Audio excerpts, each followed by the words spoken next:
Assalamualaikum warahmatullahi wabarakatuh. Apa kabar anak-anak? Kali ini kita akan belajar tema 4, subtema 1, pembelajaran ke-6. Sebelum belajar, jangan lupa berdoa.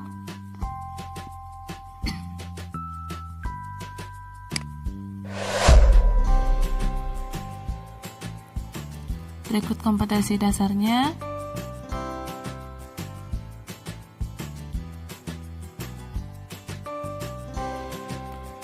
Anak-anak, pernahkah kalian mengalami kejadian mati lampu?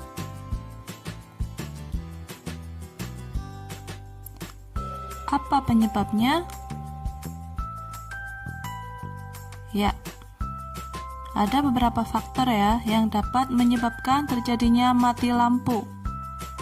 Coba kita baca teks berikut. Listrik memiliki peran penting di era globalisasi. Globalisasi terjadi karena perkembangan teknologi di berbagai bidang yang didukung oleh peran listrik sebagai sumber energi di dalamnya. Kehidupan warga dunia saat ini menjadi sangat dekat dengan listrik. Listrik menjadi bagian kehidupan dalam keseharian yang tidak terpisahkan. Sehingga saat arus listrik di rumah mendadak terputus, biasa kita sebut sebagai mati lampu. Kejadian tersebut menjadi hal yang cukup mengganggu. Faktor apakah yang menyebabkan hal tersebut terjadi? Perusahaan Listrik Negara atau PLN sebagai perusahaan negara yang mengurus bidang kelistrikan, sesungguhnya jika tidak menyukai kejadian mati lampu, apalagi padam dalam waktu yang cukup lama, karena hal tersebut akan mengganggu berjalannya proses pembangkit, transmisi, distribusi energi listrik. Faktor-faktor penyebab mati lampu antara lain adalah ketidaksiapan pembangkit, gangguan transmisi atau gangguan distribusi. Faktor yang berpengaruh bisa dari luar dan dari dalam. Faktor luar yaitu gangguan alam seperti petir, pohon, dan hewan yang menyentuh jaringan atau galian yang menyebabkan kabel tanah rusak. Sedangkan faktor dalam terjadi pada gangguan komponen dan peralatan yang terpasang pada jaringan.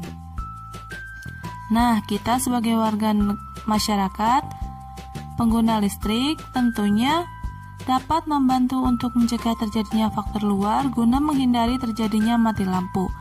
Mari kita bersama-sama ikut menjaga keberadaan listrik di tengah kita.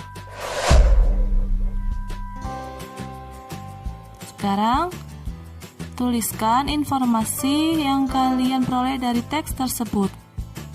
Judulnya yaitu mati lampu. Maka pernyataan umumnya yaitu listrik memiliki peran penting di era globalisasi. Kemudian deret penjelasnya yaitu mati lampu akan mengganggu proses pembangkit, transmisi, distribusi energi listrik. Mati lampu dapat terjadi karena faktor dari luar seperti petir atau hewan dan faktor dari dalam. Kesimpulannya yaitu kita harus menjaga keberadaan listrik dengan mencegah terjadinya mati lampu. Kita lanjutkan dengan membaca teks drama. Lani adalah siswa kelas 5 SD Nusantara.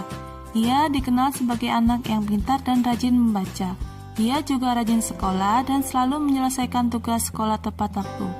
Nilai-nilai ulangannya selalu berada di atas rata-rata nilai teman-teman di kelas.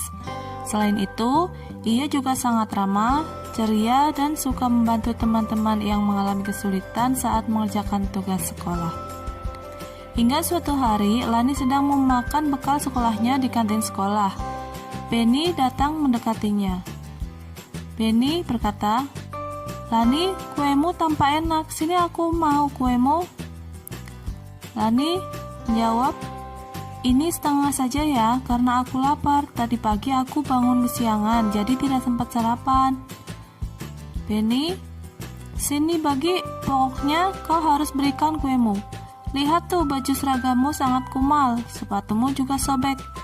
berikan kuemu.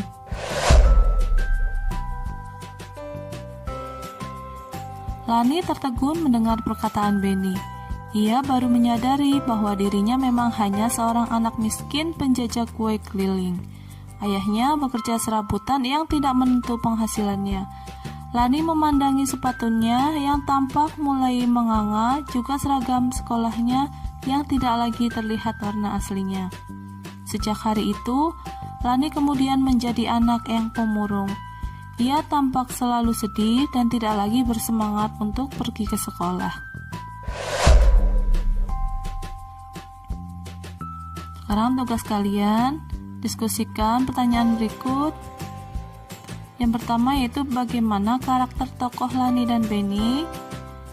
Bagaimana sikap Benny kepada Lani? Apa yang seharusnya Benny lakukan? Jelaskan dan berikan alasannya.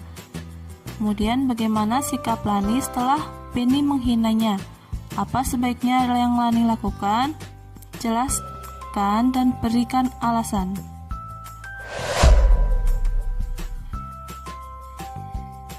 Kita diciptakan Tuhan Yang Maha Esa dengan segala kelebihan dan kekurangannya, dan dengan bakat serta potensi yang berbeda-beda. Perbedaan kemampuan dan perbedaan ekonomi tersebut hendaknya tidak menjadi sumber perpecahan. Perbedaan tersebut juga tidak perlu mempengaruhi rasa percaya diri. Terus berusaha, kenali potensi diri, kembangkan bakat yang dimiliki untuk menutupi kekurangan diri, serta selalu tampil percaya diri.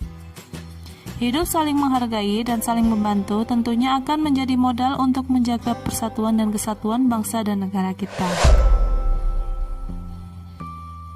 Coba sekarang kalian renungkan bagaimana sikap dirimu selama ini. Sudahkah kamu mengenali kelebihan dan kekurangan diri? Apa yang akan kamu lakukan? Kemudian, sudahkah kamu mengenali bakat yang kamu miliki?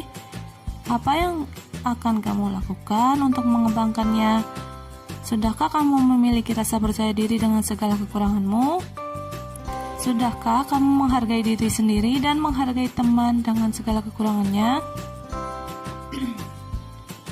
Silahkan kalian tulis hasil perenunganmu, kemudian kalian simpan ya.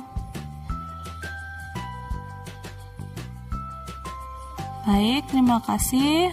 Sampai di sini. Kita jumpa lagi pertemuan berikutnya. Wassalamualaikum warahmatullahi wabarakatuh.